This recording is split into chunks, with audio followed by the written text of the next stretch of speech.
روحانی احباب انتہائی محبت کے ساتھ نبیوں کے تاجدار، امت کے غم گسار، انسانیت کے محسن،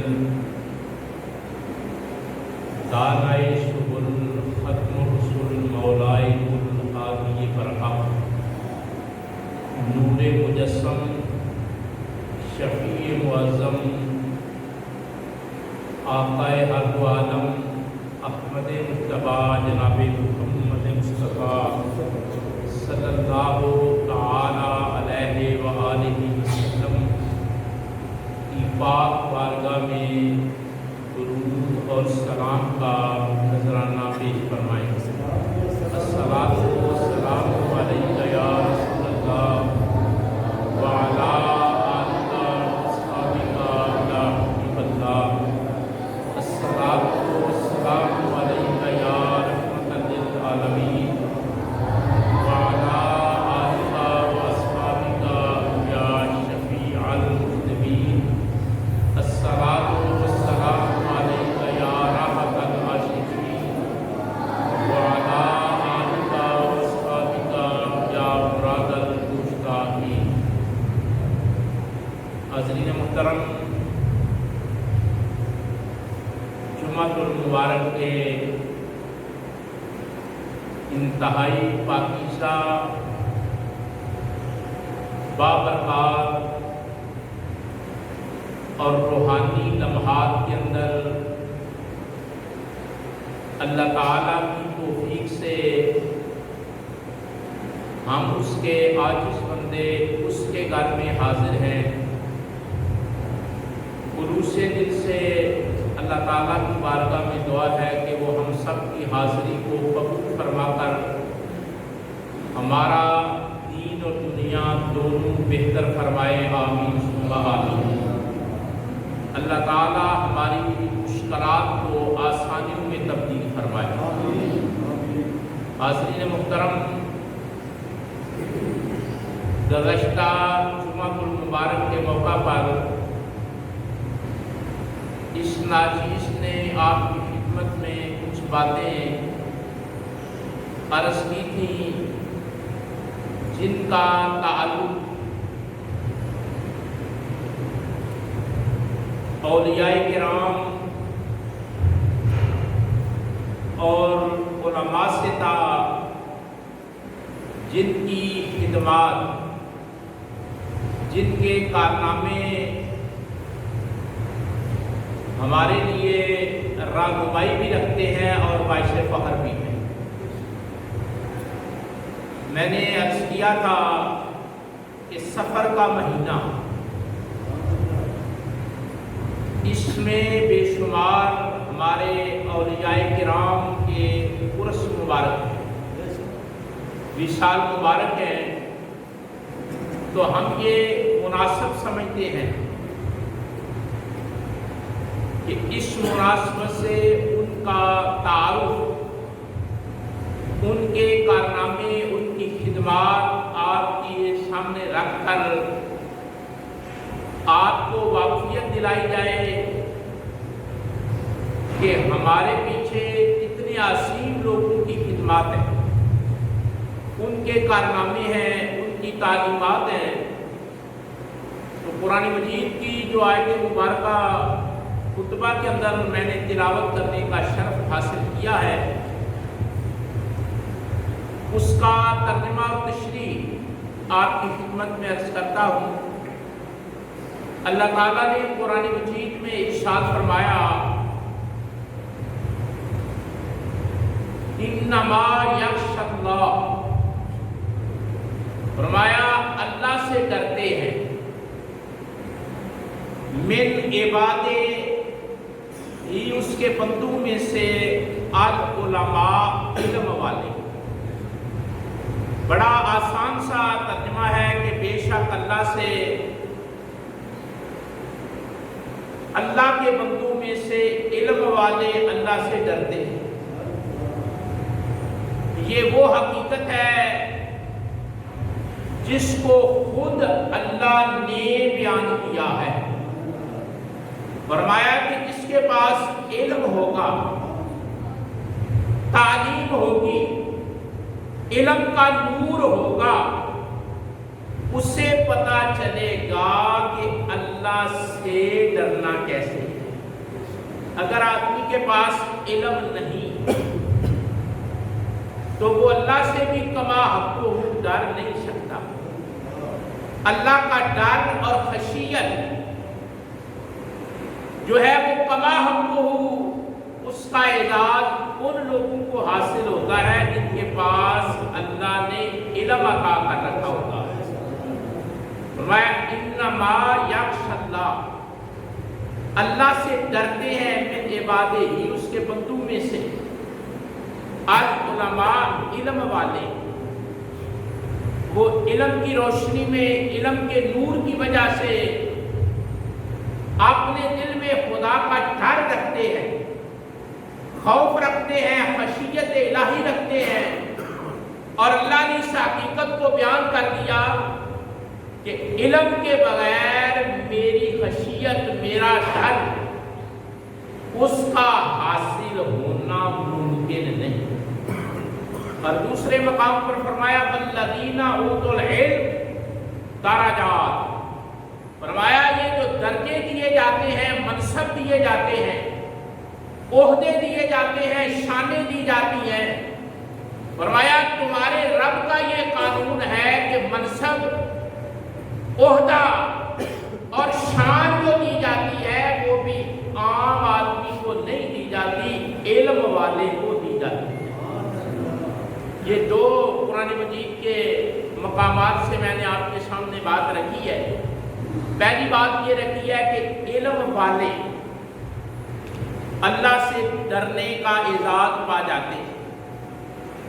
دوسری یہ بات رکھی ہے کہ یہ منصب، یہ عزت، یہ عہدے، یہ اسٹیٹس، یہ مقام اور مرتبہ، فرمایا والذین اوتوا العلم درجات، درجے بھی اس آدمی کو حاصل ہوتے ہیں جس کے پاس علم ہوتا ہے۔ تیسرے مقام پر فرمایا قل هل یستوی الذین یعلمون والذین لا یعلمون، محبوب ان کو فرما دو، بتا دو، آگاہ کر دو کہ علم والے اور بے علم برابر نہیں ہو سکتے۔ فرمایا علم والے اور بے علم برابر نہیں ہو سکتے۔ قل، آپ فرما دیں، آگاہ کر دیں، بتا دیں لوگوں کو کہ لا یستوی، برابر نہیں ہو سکتے۔ کون کون؟ علم والا اور بے علم کبھی برابر ہے؟ جب برابر نہیں ہو سکتے تو مطلب کیا؟ ان میں فرق ہوتا ہے۔ جنگ احد کے موقع پر یہ حدیث سے اشارہ کرنے لگا، جب بہت زیادہ مسلمان شہید ہوئے، 70 کے قریب مسلمان شہید ہوئے جنگ احد میں۔ بدر پہلی جنگ تھی، بدر میں 14 مسلمان شہید ہوئے، 313 مسلمان تھے، 14 بیچ میں سے شہید ہوئے۔ لیکن جنگ احد میں 70 مسلمان شہید ہوئے دوسری جنگ میں۔ جب ان کے جنازے پڑھانے کا، قبروں میں اتارنے کا وقت آیا، جنازے پڑھانے میں جو ترتیب لگائی جاتی ہے، بہت زیادہ لوگ فوت ہو جائیں، میتیں زیادہ ہو جائیں، اکٹھا جنازہ بھی پڑھا جا سکتا ہے، لیکن اس وقت جو ترتیب لگائی جائے گی، توجہ ہے، اس وقت جو ترتیب لگائی جائے گی، امام کے سامنے ان لوگوں کو پہلے رکھا جائے گا، پہلے نمبر پر جن کے پاس علم۔ اگر ان میں سے کوئی علم والا ہے، حافظ قرآن ہے، تعلیم رکھنے والا ہے، علم رکھنے والا ہے، تو اسے پہلے رکھا جائے گا۔ حضور نے حفاظ کرام، یہ فقہاء نے مسئلہ بھی لکھا ہے کہ اگر کوئی حافظ ہے تو اس کو پہلے رکھا جائے گا، علم والا ہے تو اس کو پہلے رکھا جائے گا۔ علم کی بڑی برکتیں ہوتی ہیں، علم کی وجہ سے درجے ملتے ہیں، علم کی وجہ سے آدمی ممتاز ہوتا ہے، فرق پیدا ہوتا ہے. قل هل يستوي الذين يعلمون والذين لا يعلمون. فرق پیدا ہوتا ہے, نکھیڑا ہوتا ہے کہ یہ علم والا ہے, یہ بے علم ہے. اور درجہ اس کو دیا جاتا ہے جس کے پاس علم ہوتا ہے, اور علم والے ہی اللہ کا ڈر رکھتے ہیں. میں ایک بات عرض کرنے لگا ہوں, اگلے دن کی بات ہے کہ میں نے ایک جگہ امام صاحب کو کھڑے دیکھا, ایک جنازہ پڑھنے کا اتفاق ہوا, تو میں بھی پیچھے کھڑا تھا, تو میں نے امام صاحب کو دیکھا کہ وہ جہاں نماز جنازہ پڑھانے کے لیے کھڑے تھے نا, میں حیران ہوا کہ یہ بات اس لیے آپ کی خدمت میں نام دیے بغیر, مقام بتائے بغیر بیان کر رہا ہوں, اصلاح کے لیے کہ پتہ ہو کہ ایک جنازہ پڑھانے والا یہ علم نہیں رکھتا کہ جنازہ عورت کا ہے یا مرد کا. اور عورت کا جنازہ پڑھانا ہو تو امام کو کہاں کھڑا ہونا چاہیے, مرد کا جنازہ پڑھانا ہو تو کہاں کھڑا ہونا چاہیے. کچھ لوگوں کو جنازے پڑھانے کا بڑا شوق ہوتا ہے, وہ 6-7 کپڑے اوڑھتے ہیں, آ جاتے ہیں, لیکن یہ نہیں پتا ہوتا کہ کھڑے کہاں ہونا ہے, مسلح کہاں بچھانا ہے, امام کو کس جگہ پر کھڑے ہو کر عورت کا جنازہ پڑھانا ہے, مرد کا جنازہ پڑھانے کے لیے امام کہاں کھڑا ہوگا. اسلام اتنا پیارا دین ہے کہ اس نے مرنے کے بعد بھی عورت کے مقام کو اور مرد کے مقام کو لیدا لیدا واضح کیا ہے. یہاں میں اکثر ایک جملہ کبھی تفسیر کرنے جاؤں تو کہتا ہوں کبھی غور کرو عورتوں کے لیے, کہ کبھی غور کرو کہ کتنا پیارا دین ہے اسلام, کہ مرنے کے بعد 5 کپڑوں میں عورت کو کفن دیا جاتا. کتنے کپڑوں میں؟ 6 کپڑے کی گنجائش نہیں, 5 کپڑوں میں عورت کو کفن دینے کا حکم ہے. اس کو جب کفن دیا جائے, مرد کے 3 کپڑے اور عورت کے 5. پھر ذرا توجہ سے جواب دینا, مرد کے کتنے کپڑے؟ 3. اور عورت کے کتنے کپڑے؟ 5. میں کہتا ہوں اگر اس بات پر غور کرو, اس بات پر دھیان دو کہ اسلام کتنا عظیم دین ہے کہ روح نکل جانے کے بعد بھی عورت کے کپڑوں کا خیال رکھتا ہے. عورت کے کپڑوں کا, یہ بیچاری عورت روشن خیالی کے سیلاب میں اتر کر, مغرب کے پراپیگنڈے کا شکار ہو کر, یہودی اور عیسائی لابیوں کے نقطۂ نظر اور منصور نظر سے اتفاق کرنے کے بعد اپنے لباس شاٹ کر لیتی ہیں. اسے علم نہیں کہ کملی والے کا دین تو مرنے کے بعد بھی عورت کو 5 کپڑے عطا کرتا ہے. مردوں کی ذمہ داری ٹھہرتی ہے. عورت کا جنازہ ہو تو کہاں کھڑے ہونا ہے؟ پڑھانے والے کو, جس نے پڑھانا ہے اس نے کہاں کھڑے ہونا ہے؟ میں نے جو سوال آپ کی خدمت میں رکھا ہے, احساس پیدا کرتا ہے یا نہیں کرتا کہ علم ہونا چاہیے؟ صرف یہ نہیں ہے کہ آدمی مسلح بچھائے اور کھڑے ہو جائے. اور کچھ لوگ یہ بھی کہتے ہیں اور جنازہ ہی پڑھانا ہے نا, جنہیں دل کرتا پڑھا لو. ہم بڑے بڑے شاطر چاہتے لوگ اور جنازہ ہی پڑھانا ہے نا, جنہیں مرضی اگے کر لو.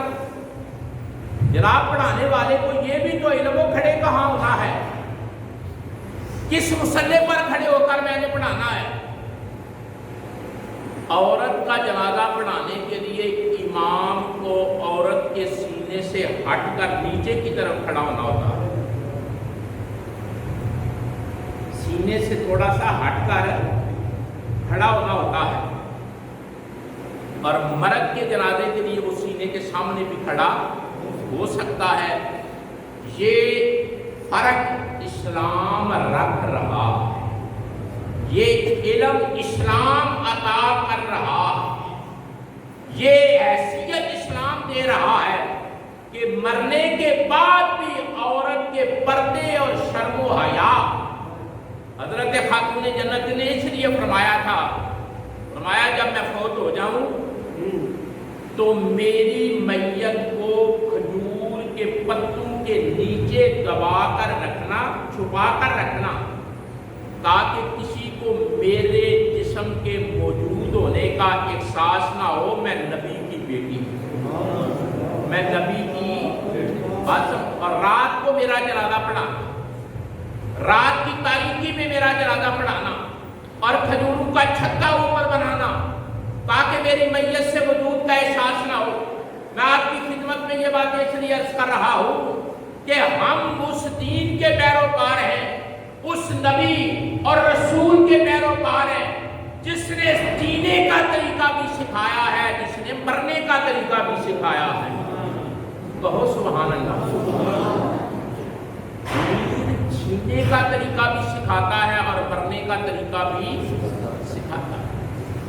کسی دین کے اندر یہ کمال نہیں کہ وہ جینے کا طریقہ بھی بتائے اور مرنے کے طریقے کو بھی بیان کرے۔ یہ اسلام کو اللہ نے کمال عطا کیا۔ بات کو سمجھ آ رہی ہے؟ انما یخشی اللہ من عبادہ العلماء، فرمایا علم والے اللہ سے ڈرتے ہیں۔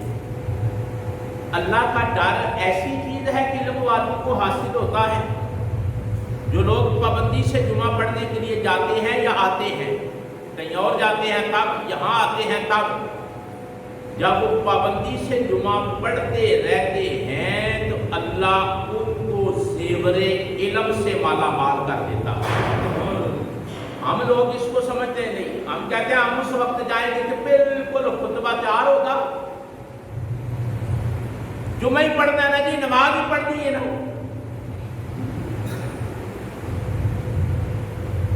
دین جھلا نہیں تھا، عقل مند تھا کہ جو حضور نے سکھا دیا، فرمایا تیار ہو کر پابندی کے ساتھ جاؤ کہ تمہیں ہفتے کے بعد دین سکھایا جائے گا۔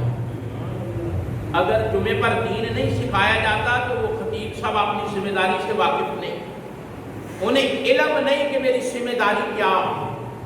جو باتیں میں نے آپ کی خدمت میں عرض کی ہیں ان کے خلاصے کے طور پہ عرض کرنے لگا ہوں کہ اللہ کا ڈر کیا ایسی چیز ہے کہ علم والوں کو حاصل ہوتا ہے؟ جی، اس لیے کہ رسول اللہ نے فرمایا صلی اللہ علیہ وسلم، فرمایا راس الحکمت مخافت اللہ، دلائی کا مڈ اللہ کا ڈر ہے۔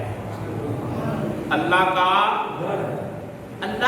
ڈر دانائی کی بنیاد ہے۔ راس الحکمت، دانائی کی بنیاد مخافت اللہ، اللہ کا ڈر ہے۔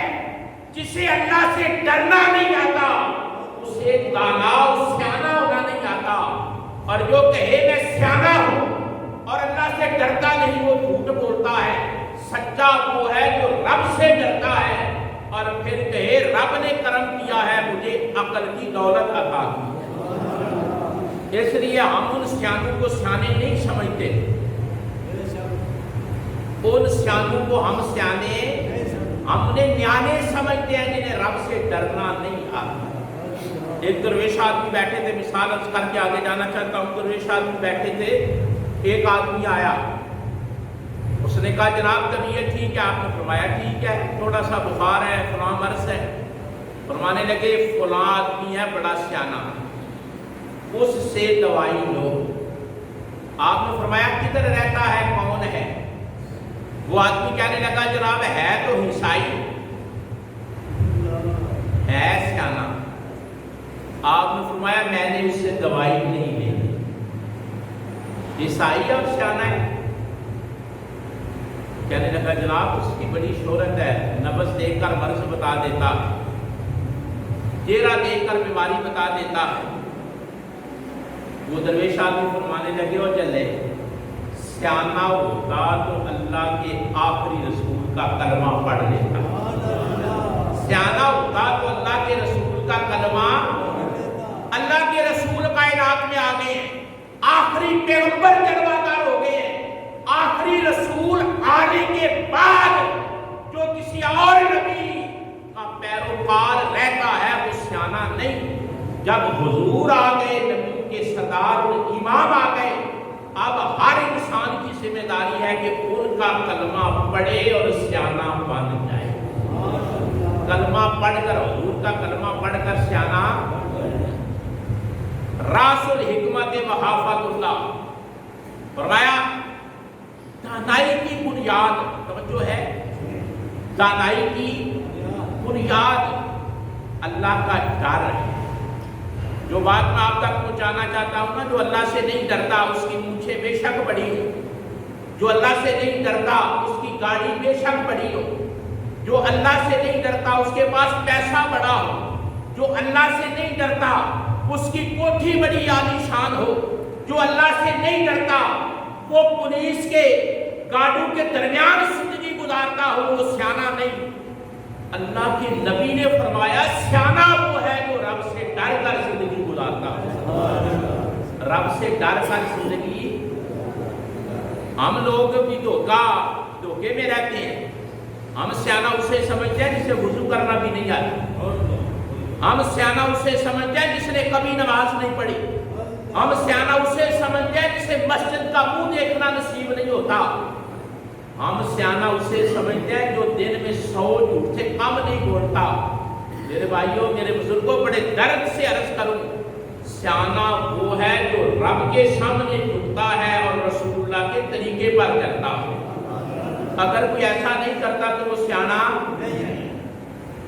اللہ کے رسول نے بتا دیا. مولوی صاحب کی بات نہیں ہے، خطیب صاحب کی بات نہیں ہے، پیر صاحب کی بات نہیں، رسول اللہ کی بات ہے. فرمایا راس الحکمت وحافظ اللہ. جسے دانا بننا ہے وہ اللہ سے ڈرے. جس نے دانا بننا ہے وہ کیا کرے؟ اللہ سے ڈرے. اور اللہ سے ڈرنے والا بے نمازی ہو سکتا ہے؟ اللہ سے ڈرنے والا شرابی ہو سکتا ہے؟ اللہ سے ڈرنے والا نشئی ہو سکتا ہے؟ اللہ سے ڈرنے والا ناجائز قبضے کرتا ہے؟ اللہ سے ڈرنے والا لوگوں کی زمین اپنے قبضے میں لاتا ہے؟ نہیں. جسے رب کا ڈر نصیب ہو جاتا ہے اللہ اسے اتنی عقل دیتا ہے کہ حلال اور حرام میں فرق کر دیتا ہے. حلال اور حرام میں اگر کوئی نہیں کرتا تو سمجھنے اللہ نے سے اپنی ذات سے ڈرنے کا ملکہ عطا نہیں. اور اس کے لیے کیا چیز ضرورت ہے؟ انما یخشی اللہ من عبادہ العلماء. علم کا حاصل کرنا ضروری ہے. علم ہوگا تو اللہ سے ڈرنے کا طریقہ آئے گا. میں ایک شرعی مسئلہ مثال دینے لگا ہوں. اگر ہمارے پاس علم ہو تو میں نے دیکھا کہ بعض لوگ جب نماز پڑھتے ہیں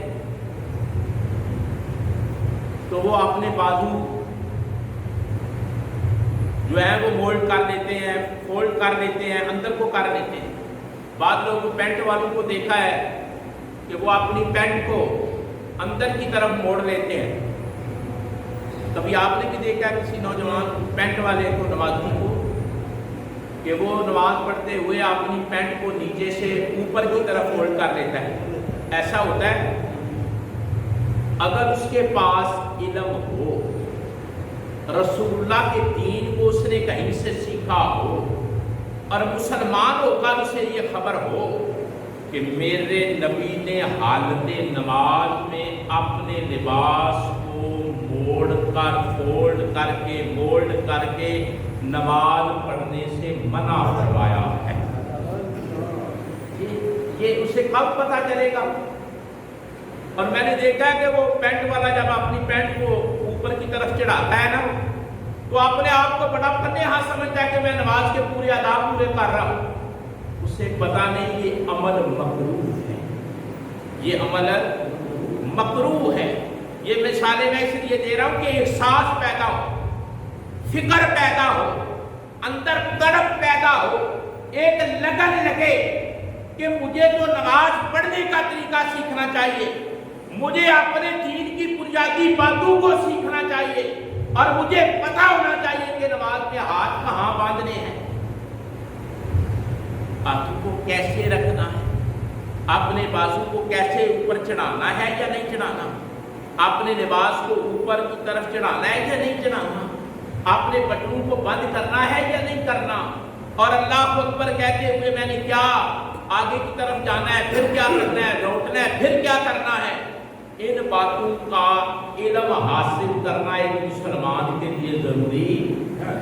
یہ چھوٹی چھوٹی باتوں میں ساتھ ساتھ مسئلے بھی آپ کو بتا رہا ہوں، بات سمجھ آ رہی ہے؟ اور ساری عادت ہے نویتیاں بابا ٹوک کے بھی نماز پڑھ لیں، مکروہ ہے۔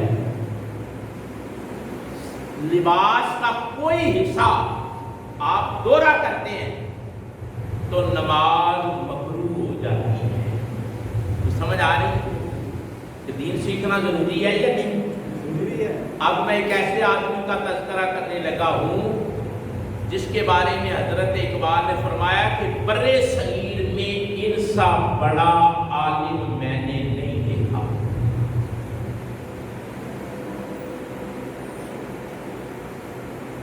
برے صغیر میں پاک و ہند میں ان سے بڑا عالم میں نے نہیں دیکھا، حضرت علامہ اقبال رحمۃ اللہ تعالیٰ علیہ نے فرمایا۔ وہ آدمی کون ہے؟ میں نے اشارہ دیا تھا پچھلے جمعے پر، شاہ احمد رضا بریلوی رحمۃ اللہ تعالیٰ علیہ۔ ان کا وصال ہے اس مہینے میں، اور ہم نے اس کو محبت کا امام تصور کرتے ہیں۔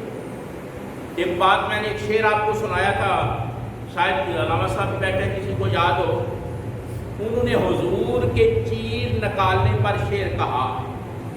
حضور جو کنگھی پھیرتے تھے نا اور بالوں کو سیدھا کرتے تھے، مانگ نکالتے تھے، انہوں نے اس پہ ایک شعر کہا تھا۔ میں نے یہ یاد دلانے کے لیے کہ آپ کو پتا ہو کہ میں نے پچھلے جمعے یہ مضمون چھیڑا تھا۔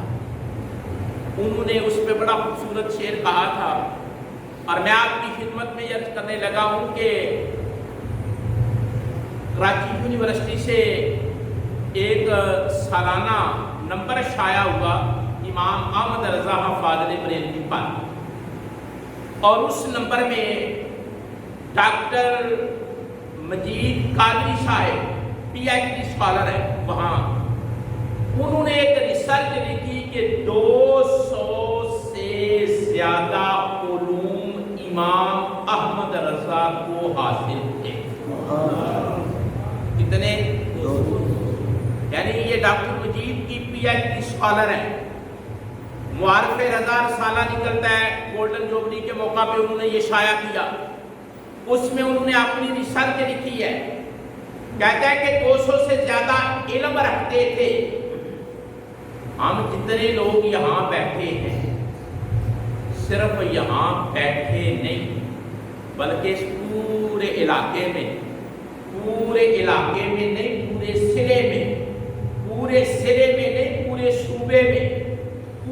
صوبے میں نہیں، پورے ملک میں کوئی شاید 1 یا 2 یا 10 آدمی ہو جو انگلی پر 200 علم کا نام گن سکے۔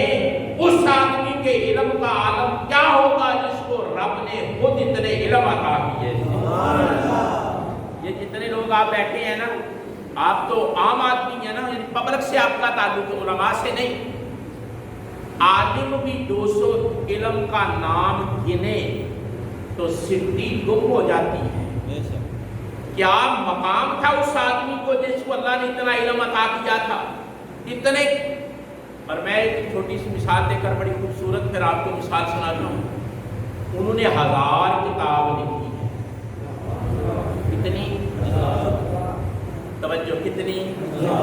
1000 کتاب لکھی ہے۔ آپ جس آدمی کو اپنا امام اہل سنت تسلیم کرتے ہیں، امام احمد رضا، جنہیں ہم اپنا محبت کا، عشق کا، ادب کا، عقیدت کا، احترام کا، وقار کا، حیا کا اپنا امام تسلیم کرتے ہیں، انہوں نے کتنی کتابیں لکھی ہیں؟